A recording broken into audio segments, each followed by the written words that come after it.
Seguramente todos habéis visto la película Rebelión a Bordo o Rebelión en la Bounty.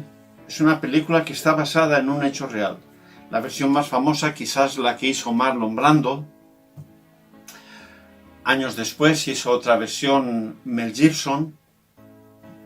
Y la historia es de un barco inglés que va a Tahití con una misión: hacer plantones del árbol del pan. El árbol del pan es un fruto que es muy consistente, muy nutritivo, y la misión era llevar esos plantones a las Indias Orientales, donde el Imperio Británico tenía muchos esclavos negros trabajando en la caña de azúcar, en el algodón, y ahí ese iba a ser un alimento barato y nutritivo para que estuviesen fuertes y trabajasen bien.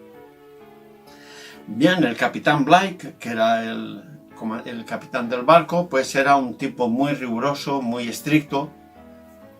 Después que pasaron unos meses, casi 6 meses, con esos plantones, cargaron los arbolitos en el barco y partieron para las Indias Orientales. Pero a mitad de travesía empezaba a escasear el agua y Capitán Blake pues daba preferencia a los arbolitos antes que a las personas, restringió el agua para beber. Hubo una rebelión a bordo encabezada por Christian Fletcher, era el segundo de a bordo.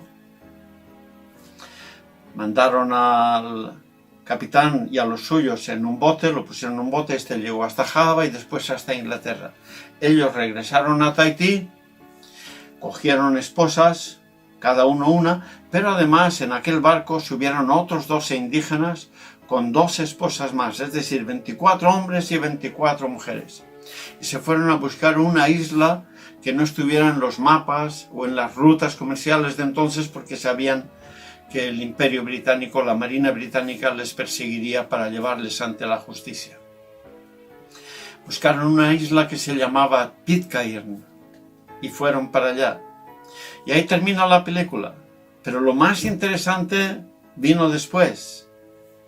Hay un libro sobre ellos que se llama Pitcairn y es una historia preciosa. Yo os la resumo. Bueno, pues empezaron a convivir allí. Los primeros días todo era muy bonito, pero empezaron a destilar alcohol de la fruta del pan. Allí también había ese árbol. Y algunos ingleses empezaron ya a beber demasiado y a emborracharse, y eso produjo peleas entre ellos y los indígenas. Lo peor llegó cuando la mujer de un inglés murió. Entonces fue y le robó la mujer a un indígena y se la llevó a su cabaña. Empezaron a haber graves peleas, tanto que al final solo quedó uno de los 24 hombres. Solo quedó uno, Adam. Y el único pueblo pequeño que hay en esa isla se llama en honor a él Adamstown. Este hombre se vio de repente con 24 mujeres y muchos niños de 24 padres.